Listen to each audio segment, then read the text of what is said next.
अस्सलाम वालेकुम स्टूडेंट्स, कैसे हैं आप सब? ठीक हैं, खैरियत से हैं? उम्मीद करता हूं कि आप बिल्कुल ठीक ठाक होंगे। और जो पिछला हमारा जितना भी काम था वो हमारा तमाम के तमाम ख़त्म हो चुका होगा। समझ चुके होंगे, काम सुना दी है कि हम प्रीवियस तमाम के तमाम टॉपिक क्लियर कर चुके होंगे। सो आज हमने क्या पढ़ना है, क्या डिस्कस करना है? We are moving towards intermolecular force. और आज क्या की पॉइंट्स हैं जो आज ऑब्जेक्टिव्स भी हमारे हैं, जो कि हम at the end of the lecture achieve करेंगे। सो सबसे पहले तो हम देखेंगे कि डेफिनेशन क्या है इंटरमॉलिक्यूलर फोर्स की। ठीक है, इंटरमॉलिक्यूलर फोर्स की डेफिनेशन ये हम देखेंगे, ये हम डिस्क्राइब करेंगे। उसके बाद हम देखेंगे difference between inter and intramolecular force, इनके दरमियान जो डिफरेंस है, ठीक है, वो हमें देखना होगा कि क्या होता है। कुछ की पॉइंट्स हमें देखना पड़ेंगे, ठीक है, क्योंकि नॉर्मली ये क्वेश्चन आ भी जाता है, ठीक है, इंपॉर्टेंट फॉर शॉर्ट क्वेश्चन भी है। और लास्ट में हम देखेंगे कि एग्जाम्पल क्या है। एग्जाम्पल हम देखेंगे इंटरमॉलिक्यूलर फोर्स की और रिलेट करेंगे इंटर एंड इंट्रामॉलिक्यूलर फोर्स को। So these are the points. अब मूव करते हैं टुवर्ड्स द फर्स्ट पॉइंट। जी तो स्टूडेंट्स, जैसे मैंने आपसे कहा कि हम डिस्कस करेंगे व्हाट इज इंटरमॉलिक्यूलर फोर्स और उसकी डेफिनेशन। अच्छा, डेफिनेशन पे जाने से पहले हम ये काम करते हैं कि मैं आप लोगों के सामने एक जो है डायग्राम या आप कह लें कि जो एक मॉलिक्यूल है, ठीक है, इसको ड्रॉ करता हूं और उसके बाद फिर हम उसकी बेस पे जो है इंटरमॉलिक्यूलर फोर्स को भी डिफाइन कर लेंगे और इंट्रामॉलिक्यूलर फोर्स को भी डिफाइन कर लेंगे और उनके दरमियान डिफरेंस भी देख लेंगे। ठीक है, सो वी हैव HCl,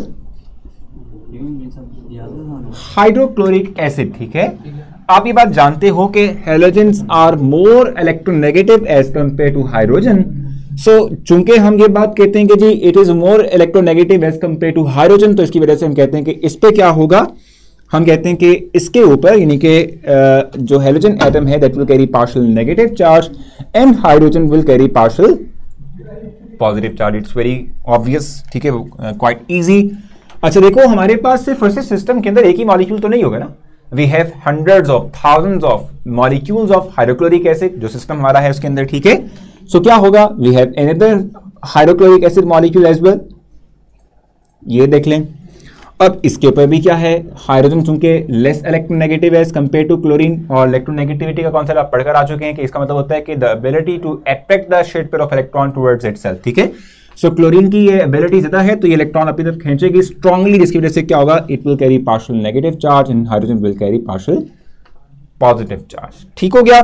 अब इससे क्या होगा, इससे ये हुआ कि देखो मॉलिक्यूल्स में दो ऑपोजिट एंड्स बन चुके हैं। We have opposite ends, opposite charges, positive and negative charge, अगरचे पार्शियल है लेकिन है जरूर। ठीक है, सो अब क्या होगा कि मॉलिक्यूल्स के चूंकि ऑपोजिट एंड्स बन चुके हैं, पॉजिटिव नेगेटिव चार्जेस डेवलप हो चुके हैं। अब ऑपोजिट चार्ज आप जानते हैं हमेशा एक दूसरे को रिलेट करता है, तो इसका नेगेटिव यानी कि इसका पार्शियल नेगेटिव इसके पार्शियल पॉजिटिव चार्ज को अट्रैक्ट करना शुरू कर देगा।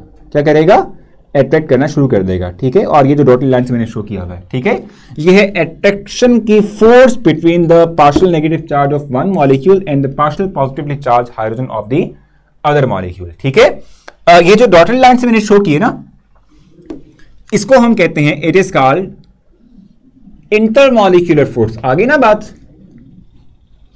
It is called intermolecular force.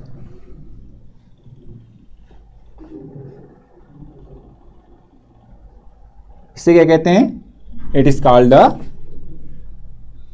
Intermolecular force, जो कि मैंने डॉटेड लाइन के साथ शो की है। ठीक है, और ये जो आपको दिख रही है सॉलिड वेज लाइन जो कि हम देख रहे हैं, जिसको हम जानते हैं कि पहले भी हम पढ़कर आ चुके हैं, बॉन्ड है ये। ठीक है, इसे हम कहते हैं इंट्रामॉलिक्यूलर फोर्स, मॉलिक्यूलर फोर्स, या फिर और लिख के हम कहते हैं कि it is also called as second point जो हम कहते हैं chemical bond.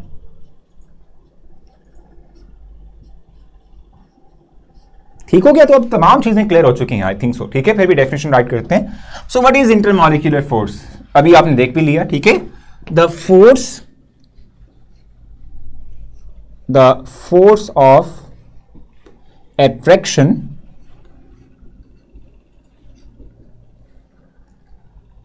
exist between molecules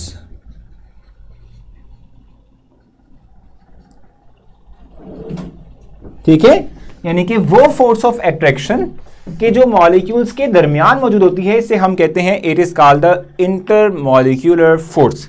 the force of attraction that is between the molecule is called intermolecular force. और ये जो एटम्स यानी एक मॉलिक्यूल के अंदर मौजूद जो एटम्स के दरमियान फोर्स है जो कि इन दो एटम्स को बांध रखे हुए है, इसको कहते हैं इंट्रामॉलिक्यूलर फोर्स, जिसको केमिकल बॉन्ड भी कहते हैं। यहां लिख लेते हैं the force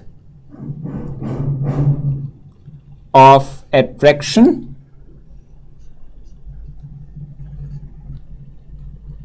that binds the atoms together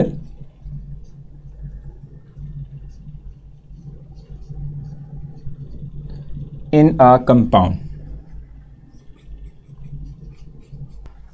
जी तो स्टूडेंट्स, सो आपने देख लिया कि what is the major difference. ये डेफिनेशन के अकॉर्डिंग ही आपको क्लियर हो गया होगा कि वो फोर्स के जो एटम्स को बाइंड रखती है इन अ कंपाउंड, इसे हम केमिकल बॉन्ड भी कहते हैं, इसे हम इंट्रामॉलिक्यूलर फोर्स भी कहते हैं।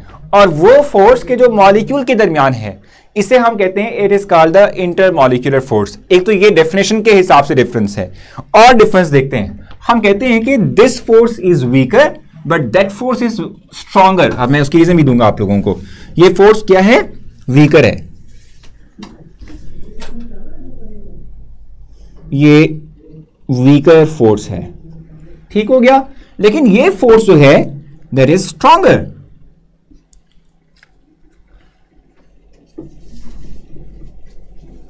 और ये हमें कैसे पता चला कि जी ये वीकर है तो वो स्ट्रॉन्गर है? रीजन क्या है? देखो ना, अगर हमें strength of force, strength of attractive force को कंपेयर करना हो, दो एट्रैक्टिव फोर्सेस को कंपेयर करना हो, तो हम कैसे पता चलाएंगे कि कौन सी फोर्स स्ट्रॉन्ग है, कौन सी फोर्स वीक है? हम पता चलाएंगे कि कितनी एनर्जी रिक्वायर है उस फोर्स को ब्रेक करने के लिए। यानी कि दो चीजें जो कि एक दूसरे के साथ अट्रैक्टिव फॉर्म के अंदर मौजूद हैं, उनको सेपरेट करने के लिए कितनी एनर्जी दरकार है, ये डिसाइड करेगी कि कौन सी फोर्स स्ट्रॉन्ग है और कौन सी फोर्स वीक है। ठीक है, सो इस बॉन्ड को या इस फोर्स को के जो दो एटम्स हाइड्रोजन और क्लोरीन को बांध रखे हुए हैं, इसको तोड़ने के लिए we need around 430 kilo joule. ठीक है, और इस फोर्स को तोड़ने के लिए जो कि दो मॉलिक्यूल्स के दरमियान है, जिसको हम इंटरमॉलिक्यूलर फोर्स कहते हैं, we need around 17 kilo joule per mole energy. सो आप खुद ही हिसाब लगा लें, क्योंकि इसके लिए एनर्जी कम दरकार है टू ब्रेक दिस फोर्स, इसलिए ये वीकर हो गई। इसके लिए एनर्जी ज्यादा दरकार है टू ब्रेक दिस फोर्स, इसलिए ये स्ट्रॉन्गर फोर्स होगी। सो कंपैरिजन देख रहे हैं, इंटरमॉलिक्यूलर फोर्स क्या होती है? The force that exist between the molecule, और वो फोर्स के जो बिटवीन द एटम्स हो इनसाइड द मॉलिक्यूल के जिसकी वजह से एटम्स बाइंड हैं और एक मॉलिक्यूल बना रहे हैं, that is called the intramolecular force, जिसको हम केमिकल बॉन्ड भी कहते हैं। ये मैंने लिख भी दिया। It is stronger, it is weaker. Stronger weaker का कंपैरिजन कहां से आया? We need less energy to break this bond and we need high energy to break this bond. समझ आ गई आप लोगों को? आई थिंक सो क्लैरिटी हो गई होगी। ठीक है, मुझे उम्मीद है कि ये तमाम चीज़ें आप लोगों को समझ आ चुकी होंगी। ठीक है, लास्ट में हम एक पिक्टोरियल फॉर्म के जरिए ये चीज़ समझ सकते हैं ना। ठीक है, सो मूव करते हैं टुवर्ड्स दैट पॉइंट। तो जी स्टूडेंट्स, आप देख रहे हैं कि किस तरह से ये मॉलिक्यूल्स जिन पे के पार्शियल पॉजिटिव और पार्शियल नेगेटिव चार्ज मौजूद है, दो ऑपोजिट चार्जेस डेवलप हुए, दो ऑपोजिट एंड्स मौजूद हैं इस मॉलिक्यूल के अंदर। ठीक है, किस तरह से एक मॉलिक्यूल का पॉजिटिव दूसरे मॉलिक्यूल के नेगेटिव को अट्रैक्ट कर रहा है, दूसरे मॉलिक्यूल का नेगेटिव अगले मॉलिक्यूल के पॉजिटिव को अट्रैक्ट कर रहा है।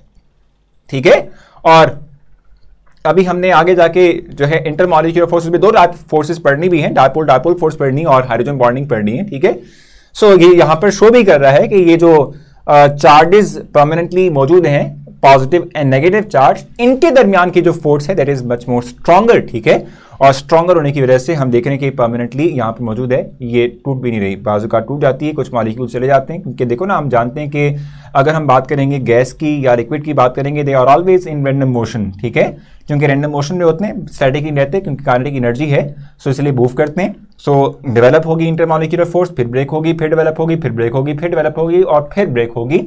सो ये मामला चलता रहता है। ठीक है जी, होपफुली आपको ये तमाम पॉइंट्स समझ आ चुके होंगे। स्टिल कोई कंफ्यूजन रह गई हो सो आप जो है मुझसे थ्रू ऐप कांटेक्ट कर सकते हैं। मैं आपके उस कंफ्यूजन को, कोई प्रॉब्लम जो आपको फेस करना पड़ रही है उसको आपको ठीक कर दूंगा। सो अपना ख्याल रखें। नेक्स्ट लेक्चर तक के लिए अल्लाह हाफिज़।